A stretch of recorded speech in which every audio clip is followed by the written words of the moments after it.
નમસ્કાર નમસ્કાર નમસ્કાર વિદ્યાર્થી મિત્રો, વિદ્યાગુણમાં આપ સૌનું હાર્દિક હાર્દિક સ્વાગત કરવામાં આવે છે. વિદ્યાર્થી મિત્રો, હવે પરીક્ષાને માત્ર જૂજ દિવસો બાકી છે, એટલે કે પરીક્ષાને માત્ર 2 દિવસની વાર છે અને આ 2 દિવસમાં સંપૂર્ણ એકાઉન્ટ તમારે કઈ રીતે કરવું, ટાઈમ ટેબલ હું તમને આજે આપવાનો છું. એ રીતે તમે ફોલો કરશો તો તમારા 2 ભાગ 2 દિવસમાં એકદમ પરફેક્ટલી થઈ જશે, એકદમ સ્મૂથ થઈ જશે. એટલે કે સંપૂર્ણ વિડીયો જોશો તો જ તમને ખ્યાલ આવશે. શરૂઆત કરીએ સૌપ્રથમ તારીખ 9/3/2024 ના દિવસની, એટલે કે આવતીકાલની. ઓકે, તો આવતીકાલે તમારે સવારે 5 વાગે જાગી જવાનું છે ભાઈ. ડંકા વાગ્યા રે શૂરવીરા જાગજો રે. સવારે 5 વાગે જાગી જવાનું છે, બ્રહ્મ મુહૂર્તમાં જાગી જવાનું છે, 4 વાગે કે 5 વાગે. અને પછી શું કરવાનું તો કે 5:30 સુધી નિત્યક્રમ કરવો.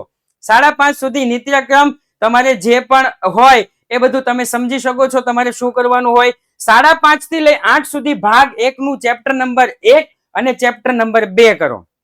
ત્યાર પછી તો કે 8 વાગ્યાથી લઈ 8:30 સુધી બ્રેકફાસ્ટ કરો, થોડો આરામ કરો, બ્રેકફાસ્ટ કરો. કારણ કે તમે 5:30 થી 8 વાગ્યા સુધી વાંચતા હોય છો, એટલે કે વચ્ચે થોડો આરામની જરૂર હોય. ત્યાર પછી 8:30 થી 11 વાગ્યા સુધી ભાગ 1 નું ચેપ્ટર નંબર 3, 4 અને 7 કરવાનું રહેશે. રાઈટ. ત્યાર પછી આપણે આગળ વધીએ તો ત્યાર પછી 11 વાગ્યાથી 1 વાગ્યા સુધી ભાગ 1 ના હેતુલક્ષી, એટલે કે વિભાગ એ અને વિભાગ બી તમારે કરવાના છે. ભાગ 1 ના હેતુલક્ષી. ત્યાર પછી તો કે 1 થી લઈ 2 સુધી ભોજન અને થોડો આરામ. રેડી. સમયાંતરે શરીરને આરામ આપવો જરૂરી છે, એટલે થોડો આરામ કરવાનો છે. ત્યારબાદ 2 વાગ્યાથી લઈ 5 વાગ્યા સુધી ભાગ 1 નું ચેપ્ટર નંબર 5 અને 6 બંને એક સાથે જ મેં મૂક્યા છે. પ્રવેશ અને નિવૃત્તિ, એટલે કે 70 થી 80% તમને સેમ જેવું રહે. ત્યાર પછી 5 થી 5:30 થોડો હળવો નાસ્તો કરી લો, થોડો વિરામ કરી લ્યો. સુવાનું નથી, થોડો આરામ અને વિરામ કરવાનો છે. ફોન માં કોઈ પણ પ્રકારનું રીલ્સ કે આ કે તે કાંઈ નહીં. રાઈટ. ત્યાર પછી 5:30 થી 8 વાગ્યા સુધી ભાગ 2 નું ચેપ્ટર નંબર 1 અને ચેપ્ટર નંબર 2 બંને આમનોંધના છે, એટલે બંને મેં સાથે લઈ લીધા છે.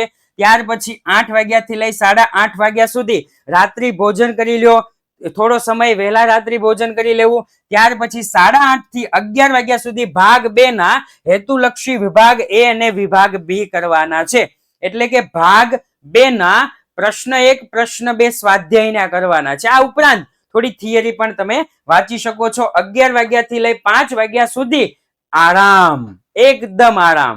9 તારીખનું ટાઈમ ટેબલ સરસ મજાનું બની ગયું છે, સિક્વન્સ વાઇઝ બની ગયું છે. હવે આપણે આવી ગયા તારીખ 10 માં. તો કે 10 તારીખે તમારે 5 વાગે ફરી વખત જાગી જવાનું છે. ભલે રવિવાર હોય છતાં પણ 5 વાગે જાગવાનું છે, કારણ કે બોર્ડની પરીક્ષા પ્રથમ વખત આપણે આપી નથી રહ્યા, બીજી વખત આપી રહ્યા છીએ, એટલે આપણને ખબર હોય એનું મહત્વ કેટલું છે. 5 વાગ્યાથી 5:30 સુધી નિત્યક્રમ કરવાનો છે. 5:30 થી 8 વાગ્યા સુધી ભાગ 2 નું ચેપ્ટર નંબર 4 વાંચવાનું છે. ત્યાર પછી 8 વાગ્યાથી 8:30 વાગ્યા સુધી બ્રેકફાસ્ટ, થોડો આરામ, વિરામ. ત્યાર પછી તો કે 8:30 થી લઈ 11 વાગ્યા સુધી ભાગ 2 નું ચેપ્ટર નંબર 5 અને 6 કરવાનું છે. ત્યાર પછી 11 વાગ્યાથી લઈ 1 વાગ્યા સુધી ભાગ 1 ભાગ 2 બંનેના હેતુલક્ષી જોઈ જવાના છે.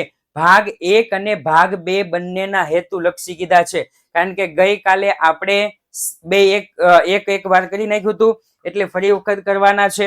ત્યાર પછી 1 વાગ્યાથી 2 વાગ્યા સુધી ભોજન અને આરામ, 1 થી 2 સુધી રેડી રિલેક્સ મૂડમાં થઈ જવાનું છે, કારણ કે એક વખત મગજ શાંત થઈ જાય ત્યાર પછી 1 થી પાછું શરૂ કરવાનું.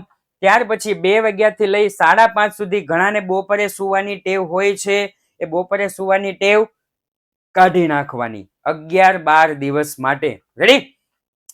2 વાગ્યાથી લઈ 5:30 સુધી ભાગ 1 નું ચેપ્ટર નંબર 1, 2, 3, 4 ફાસ્ટ રિવિઝન કરવાનું છે. કેવું રિવિઝન? ફાસ્ટ રિવિઝન કરવાનું છે. ત્યાર પછી 5:30 થી 6 વાગ્યા સુધી હળવો નાસ્તો, હળવી રમત તમે કરી શકો છો. ત્યાર પછી 6 વાગ્યાથી લઈ 9 વાગ્યા સુધી ભાગ 1 નું ચેપ્ટર નંબર 5, 6 અને 7 ક્વિક રિવિઝન કરવાનું છે. હવે ક્વિક રિવિઝન ના દિવસો આવી ગયા છે. ધીમે ધીમે જે આપણે પ્રેક્ટિસ કરતા હતા એ ગયું. હવે તો કે ક્વિક રિવિઝન કરવાનું છે. 9 થી 9:30 સુધી રાત્રિ ભોજન કરવાનું છે, થોડો આરામ લેવાનો છે. ત્યાર પછી 9:30 થી 11 વાગ્યા સુધી ભાગ 2 નું ચેપ્ટર નંબર 1 થી 6 ફાસ્ટ રિવિઝન કરવાનું છે. કેવું ફાસ્ટ રિવિઝન કરવાનું છે? મને ખબર છે ભાગ 2 માં 1 થી 6 ચેપ્ટર તમે કઈ રીતે ફાસ્ટ રિવિઝન કરશો, કારણ કે હું જાણું છું કે ઘણા ચેપ્ટરો તમે બોલતો નથી, એટલા માટે એક સાથે મેં મૂકેલા છે. 11 વાગ્યાથી લઈ સવારના 5 વાગ્યા સુધી આરામ કરવાનો છે. ત્યાર પછી સવારે 5 વાગે જાગી જવાનું. 5 થી 5:30 સુધી નિત્યક્રમ કરવાનો. 5:30 થી લઈ 8 વાગ્યા સુધી ભાગ 1 નું ફૂલ રિવિઝન. હજુ એક વખત, 3 વખત થયું. કેટલી વખત? 3 વખત થયું. હવે એકાઉન્ટમાં ફેલ થવું અઘરું થઈ જશે. એકાઉન્ટને પણ ખબર પડશે કે ફેલ થવું બહુ અઘરું છે. 8:30 વાગ્યાથી 8:30 વાગ્યા સુધી બ્રેકફાસ્ટ. ત્યાર પછી તો કે 8:30 થી 11 વાગ્યા સુધી ભાગ 2 નું ફૂલ રિવિઝન કરવાનું છે. રેડી? કેટલા વાગ્યા સુધી? 11 વાગ્યા સુધી. 11 થી 1 સુધી ભાગ 1 અને ભાગ 2 હેતુલક્ષી વિભાગ A B ઝડપથી જોઈ જવાના છે, એકદમ ઝડપથી જોઈ જવાના છે. ત્યાર પછી તો કે સાહેબ 1 વાગ્યા પછી હળવો નાસ્તો કરી મનને શાંત કરી એકદમ આરામથી 5 થી 10 મિનિટ બેસી અને ત્યાર પછી જો તમારે થોડું ઘણું જોવું હોય તો જોવાનું, ન જોવું હોય તો 2:30 વાગે તમારે નીકળી જવાનું. ભગવાનને પગે લાગવાનું, મમ્મી પપ્પાને પગે લાગી ભગવાનનું નામ લઈ અને એક સરસ મજાની પેન હાથમાં હોય એને ભગવાનના ચરણોમાં ધરાવી લઈ અને પછી નીકળી જવાનું છે. તો બધા જ વિદ્યાર્થી મિત્રોને વિદ્યાકુલ પરિવાર તરફથી એકાઉન્ટ વિષયમાં ઓલ ધ બેસ્ટ. જય હિન્દ, જય ભારત.